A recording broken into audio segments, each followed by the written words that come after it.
명절날 불편하시더라도 물어야 됩니다. 혹시 삼성전자 가지고 계세요? 그러니까. 네, 정권입니다. 네, 양팀입니다. 네, 오늘도 한글날입니다. 예, 10월 9일. 오늘도 네. 출근했어요, 저는. 아, 출근하셨어요? 예, 아니 뭐 빨간 날이 뭐 이런 더 바빠요. 아, 그래서 출근했고 네. 지금 왔는데 지금 벌써 시간이 6시 좀 다 돼가고. 네. 자, 오늘 얘기는 핫한 대지주 3억 네. 요건 할 거냐 말 거냐 네. 이 얘기인데 벌써 우리가 이거 한 달 전인가 이 얘기 네. 했었죠? 했었어요. 네. 3억으로 이제 한도가 되는데 이 얘기가 그때 나왔었어. 네. 근데 나와서 이제 하려고 하는데 지금 이제 이 얘기를 또 왜 하려고 그러냐면 국회의원들이 지금 계속 하지 말라고 그러잖아요. 지금 네. 지금 야당, 여당이 지금 계속 하지 말라고 그러고 네. 지금 여당 뭐 정무위원장 같은 경우도 뭐 이거 하면은 큰일 난다. 네. 계속 이러고 있는데 보통 그 정도 하면 이제 네. 그래 그럼 우리도 연기할게 이렇게 가야 되는데 네. 이 정부가 계속 지금 한단 말이에요. 네. 왜 그럴까요? 저도 그 이유가 진짜 궁금한데 원래 이제 3억으로 여권 이제 대주 여권 3억으로 내린다 바꾼다고 하다가 10억에서 3억. 네. 예. 개미들 이제 저항이 상당히 많지 않습니까? 또 우리나라 사람들이 세금에 민감하잖아요. 그래서 장난이 아니어서 세금을 너무 적게 내. 그러니까 민감한 거지. 아, 그렇습니까? 보통 세금 잘 안 내요. 네. 우리나라가 보면 고소득자만 세금 많이 내잖아 지금. 아, 그런 상태에서 이번에 그 국정감사 때 국감 때 이제 관련 뭐 기재위든 정무위든 이런 데서 국회의원들이 아무래도 표에 민감하니까 그걸로 막 두들겨 패면은 기재부에서 못 이긴 척 뭐 그렇게 한다는 이제 다시 10억으로 올리겠다는. 지금 우리가 이게 보니까 25억 됐다가 15억 됐다가 네. 거의 15억에서 10억 됐다가 네. 10억에서 10억에서 지금 3억 된 게 지금 4년 사이에 일어난 일이에요 지금. 네. 상당히 지금 짧게 일어난 일들인데 자 근데 이제 정부에서 얘기하는 거는 뭐냐면 이미 얘기한 건데 옛날에 네. 2017년도 지금 다 얘기 세법 개정이 이루어지면서 18년도에 국회하고 단계적으로 조정하기로 이미 다 협의를 한 건데 이제 와서 왜 자꾸 하지 말라고 그러냐고. 네. 이제 이 얘기가 이제 홍남기 기재부 장관의 얘기란 말이죠. 네. 그러면 해야 되는 거잖아 사실은. 맞죠. 예. 왜냐하면 지금 이게 뭐 나라 일이라는 것이 장난도 아니고 뭐 갑자기 뭐 동학개미든지 서학개미든지 실체도 없는 사람들이 그 몇 명 된다고 지금 하는 사람들이 몇 명 된다고 그 사람들이 하지 말라고 그래서 지금 하지 않아요? 네. 어떻게 해야 돼? 맞습니다. 그래서 그 몇 년 사이에 여러 변화가 있었는데 그래서 거기 관해서 뭐 일종의 왜 그런 뭐 약간 음모론적인 얘기를 하자면은 세수를 늘릴 목적이 아닌가. 그건 당연한 거죠. 정부가 뭐 그런 얘기가 세수를 있죠. 당연히 네. 늘리고 싶어 하는 거죠. 네. 그럼 조선시대부터 그랬던 거 아니에요? 그렇죠. 근데 이게 얼마나 예쁘게 같은 말을 해도 네. 특히 또 이제 동학 뭐 개미가 됐든 뭐 동학 농민이 됐든 간에 그 저항을 어떻게 이제 이겨내고 저항이 잘 하느냐가 중요하잖아요. 근데 이제 개미들이 뭐 여전히 개미이긴 하지만 이제 인터넷이 발달하고 이러면서 네. 이제 신문 방송만으로 통제가 안 되니까 네. 사람들 지금 뭐 네이버나 다음에 종목 토론방 하면 어느 방 가도 막 그런 것 때문에 난리가 났죠.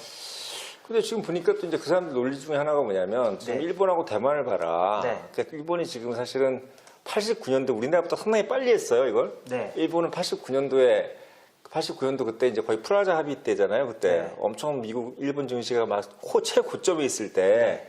그때 이제 일본 증시에서 이제 먼저 제일 시작한 거죠. 양도세 전면적으로 시행하고. 네. 그러면서 이제 일본 증시가 곤두박질 치잖아요. 네. 이제 그거 얘기하고 또 대만도 지금 어떻게 보면 89년도에 똑같이 50% 양도세를 50%까지 물리는 걸로 대만이 50%입니다. 그렇게까지 했다가 30% 폭락. 그거 시행한다고 해서 네. 30% 폭락하는 한다는 말이 하는 게 하고 나서 30% 폭락해서 다시 없던 일로 해서 다시 네. 올라갔어요. 아, 네. 그렇게 되는 것이 이제 있기 때문에 우리나라 증시도 이거 양도세 지금 20%입니다. 그러니까 1년 미만 보유는 30%, 1년 이상은 20%. 이게 이제 양도세 기준인데 지금 어떻게 보면 이제 뭐 대만처럼 50%까지는 아니지만 어쨌든 20%. 안 내다가 20% 크죠? 엄청 크죠. 수익으로 20% 하려면은 거의 이제 상한가가 30%니까 그 정도 벌어야 되지 않겠습니까? 그러니까 20%인데 그 20% 지방세까지 합치면 22%예요. 네. 그 20%가 뭐예요 20%냐니까 이제 지금 3억이 된 이제 기준이 뭐냐면 직계 존비속의 배우자란 말이에요. 네. 배우자는 또 가로치고 사실혼도 포함이야. 아, 사실은도. 예, 사실혼도 포함이야. 네. 그러니까 이게 이제 우리가 이제 저도 이제 결혼 업계에 있잖아요. 네. 그 사실혼이라는 것이 뭐냐? 결혼식 한 거예요. 네. 그 주변 사람들이 결혼한 걸 다 아는 거지. 다만 뭐만 안 했다? 혼인신고만 안 한 거야. 안 한 건데 네. 이것도 포함이야. 존비속은 뭐냐? 존속은 당연히 아버지하고 할아버지, 네. 밑으로 손자까지지. 네. 비속은 뭐냐면 외할아버지, 엄마, 네. 그 다음에 밑으로 외손자, 네. 외손녀까지. 이렇게 된단 말이죠. 그러니까 결국은 이제 명절날 와서 할 얘기가 달라진 거지. 네. 예? 그래서 관련 기사를 보니까 명절날 불편하시라도 물어야 됩니다. 혹시 삼성전자 가지고 계세요? 그러니까. 라는 질문을 꼭 해야 된다고 하더라고요. 예를 들면 내가 한 5천만 원 가지고 있고 아버지가 한 뭐 2억 가지고 있고 네. 그럼 2억 5천이잖아. 2억 5천. 그러면 벌써부터 5천만 원 정도가 네. 할아버지라든지 외할아버지라든지 엄마라든지 네. 또는 뭐 외손녀 뭐 이런 것까지 해서 네. 만약에 있다고 하는 순간 그럼 3억이 넘으면서 대주주가 되는 거고. 예. 그러면서 이제 1년 미만이면 말씀하신 대로 30%, 음. 이상이면 20%. 보통은 1년 이상이 않겠지. 네. 왜냐하면 지금 뭐 1년 안에 뭐 물론 한 사람들이 있겠지만 대부분 1년 이상 삼성전자 보통 되게 오랫동안 보유하잖아요. 네. 그러면 당연히 33%야. 네. 33%인데 예를 들면 우리 삼성전자 예를 들면 뭐 50만 원대 샀던 사람들 같은 경우나 뭐 이런 네. 사람들은 어떻게 해? 하. 이 수익이 굉장히 까이게 되네요. 그렇죠. 그렇게 네. 되는 거예요. 사실 그래서 이제 어떻게 보면 이게 지금 3억 기준이라는 것이 모르겠습니다. 저는 근데 그 개인적인 생각, 뭐 개인적인 의견은 어떠세요? 이거 뭐 해야 되는 거라고 생각하십니까? 아니면 안 해야 된다고 이게 생각하세요? 정기적 계획으로 이미 짜여져 있으면은 하는 게 맞고요. 근데 우리나라가 뭐 워낙 조세 저항이 크니까 그 부분을 버텨야 되는데 그러면 사실 세금에서 가장 민감한 시기가 선거 직전 아니겠습니까? 지금 선거 뭐 직전 아니잖아요. 선거 직전은 아닌데 이제 요 연휴 끝나고 조만간 이제 서울시장 선거 분위기 서울시장 아, 그것까지. 네, 부산시장. 이게 워낙 근데 겨우 두 자리뿐인 게 워낙 큰 자리다 보니까 오늘 이제 국민의힘 같은 경우는 선거기획단장을 유일호 전 경제부총리로 불과 얼마 전 몇 시간 전에 그렇게 네네. 했거든요. 그러면 이제 곧 여당도 반응을 할 거고 그러면 이제 그때 본격적인 분위기가 될 텐데 만약에 뭐 여당 쪽에서 불리하게 점점점 느껴진다면은 이게 바뀔 수도 아니, 있겠죠. 뭐 어쨌든 야당, 여당은 지금 다 무조건 반대하는 것처럼 막 목에 핏대를 세우고 네. 지금 있는데 제가 봤을 때 딱 그런 생각도 들어요. 어차피 이게 지금 보니까 지금 해당자가 이게 지금 여기 관련된 사람들 해당자가 1.5%에 불과하다. 대상자의 전체 1.5%? 뭐 그럴 것 같아. 사실 네. 뭐 대부분 뭐 대주주네 이런 거에 관련 있는 사람들이 얼마나 되겠어요. 네.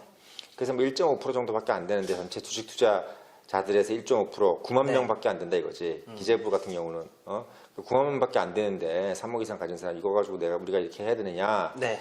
이게 반대할 거냐 이렇게 하는데 반대로 얘기하면 국회의원들한테 전화할 사람들이 그 사람들이잖아. 그렇죠. 네, 지금 국회의원들한테 계속 전화하고 지금 뭐 국회의원들뿐만 아니라 뭐 선거하는 데 있어 돈 낼 사람들이 누구예요?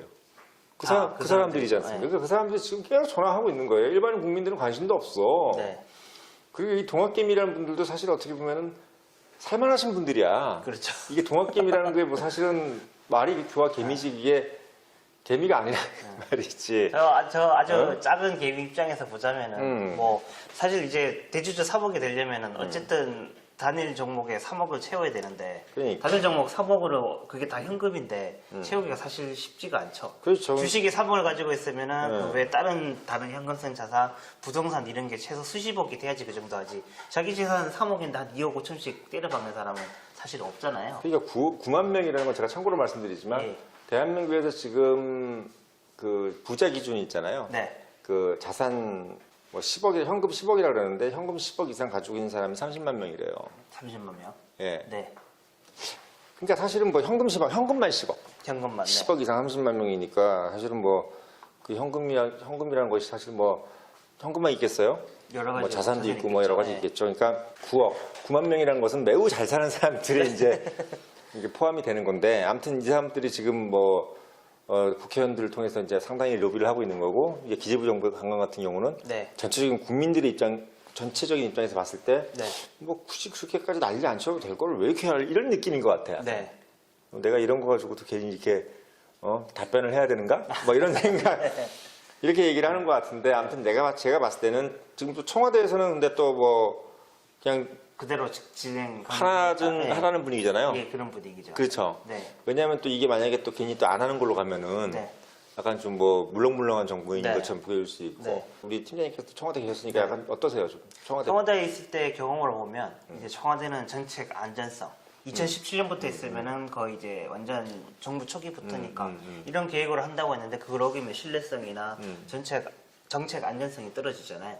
그리고 이게 이제 청와대와 여당의 입장이 조금씩 다른데 청와대는 청와대도 물론 선거를 신경 쓰긴 하지만 사실 다음 선거가 아니라 본인들 정권을 얼마나 대선이지. 안정적으로 그럼 네. 국회는 마치고 대선을 넘어가냐 이거에 관심이 있지. 음. 서울시장 선거, 부산시장 선거는 물론 중요하긴 하지만 여당이 직접 느끼는 거하고는 확연히 다르거든요. 완전히 이해관계가 틀린 거야 지금 그렇죠. 당정이. 네. 예. 민주당은 후보를 내서 당선을 시켜야지 이거는 성공하는 거고, 물론 청와대 입장에서 그렇게 되면 좋겠지만 정책 안정성과 신뢰성 그런 거를 지키기 위해서는 또 세수를 확보해야지 일을 잘할 수 있으니까 그걸 위해서 이제 그런 미묘한 차이가 사실 생길 수밖에 없는 거죠.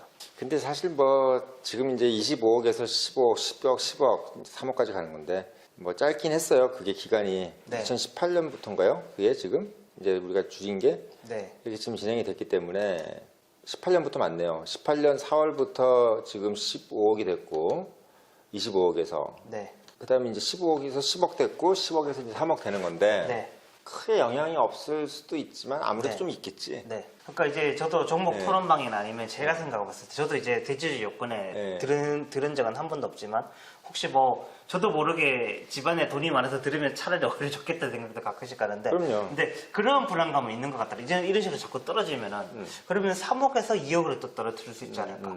또 아니면 뭐 다른 어떤 그런 핑계를 삼아가지고 세금을 더 때려가지고 내가 내는 세금이 결국 많이 늘어나지 않을까 하는 그런 불안감을 가진 개미들도 있는 것 같더라고요. 결국은 이제 종착점은 뭐냐면 그냥 선진국처럼 네. 그냥 다 대주주 기준이고 뭐가 없고 다 가세하는 거예요, 그냥.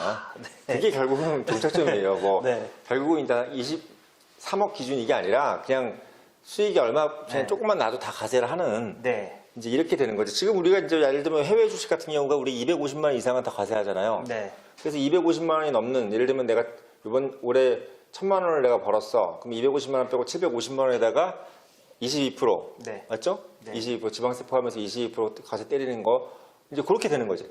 이제 그런 식으로 가는 거기 때문에 종착역은 결국은 우리 해외 주식 이제 양도세하고 똑같이 되지 않겠느냐.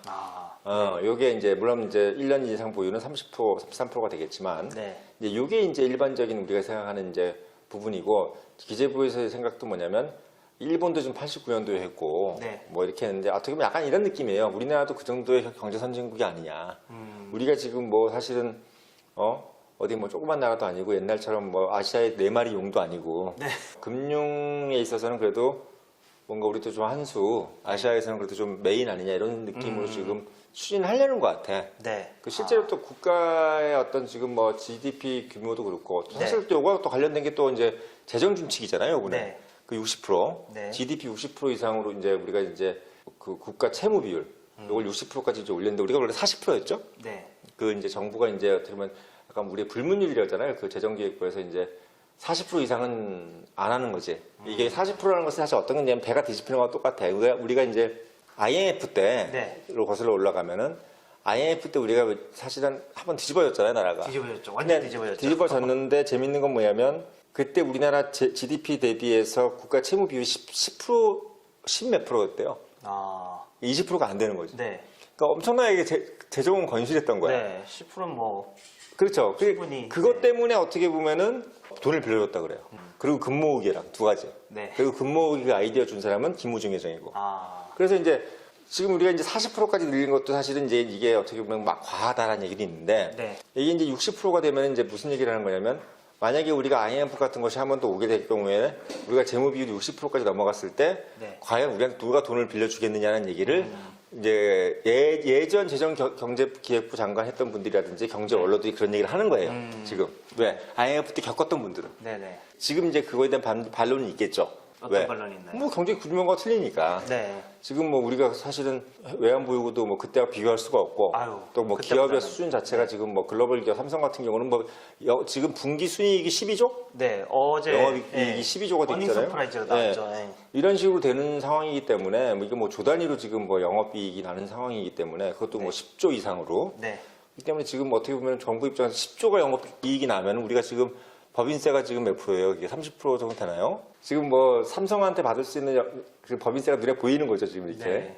그런 식으로 되기 때문에 돈 들어올 때가 많다. 돈 들어올 때가 많다. 한마디로 이걸 지금 기업들이 돈 버는 게 눈에 보이는 거예요. 네. 지금 이제 우리나라가 이제 대기업을 많이 가지고 있는 나라 축에 들잖아요. 네. 사실은 이제 대만이라든지 다른 여러 나라들보다 좀 기업 규모가 큰 기업들이 많은 그 아시아에서는 네. 그리고 요즘은 솔직히 일본보다는 한국이 좀 재미가 좋잖아. 네, 그러다 재미가 보니까 좋죠. 이제 기업에서는, 나라에서는, 국가에서는, 이제 정부에서는 뭐냐면 이제 개인도 개인이지만 처음에 세수를 좀 세수를 좀 늘려서 네. 좀 받아보자 이런 생각을 가지는 것 같아. 아, 그렇군요. 진행될 것 같고요. 네. 이건 뭐 사실은 안 한다고 하기도 좀 뭐하잖아. 네. 그러니까 죽는 소리 몇 번 들었다가 네. 그리고 진행하고 네. 그리고 또 개인적으로 홍남기 분 자체 또 약간 쇼맨십이 좀 있으신 것 같더라고요. 아, 그래요? 뭔가 좀 본인이 지금 부각되는 걸 상당히 즐기고 계시는 것 같은데 네. 그렇기 때문에 별거 아마 뒤로 돌아가지 않지 않겠느냐. 아. 그리고 이제 가장 관건인 거 결국은 시행됐을 때 4월 30일이잖아요 지금. 네. 시한이 내년 2021년 4월 30일인데 네. 4월 30일이 지났을 때 과연 폭락이 있을 것이냐? 네. 없어요. 네. 네, 왜 우리나라는 그렇게 또 그걸로 폭락되지는 않을 것 같아요. 네. 예, 왜냐하면 이게 뭐 조세 저항이 또 큰 나라지만 네. 또 세금 무서워서 뭐 안 하는 나라도 아니야. 그렇죠.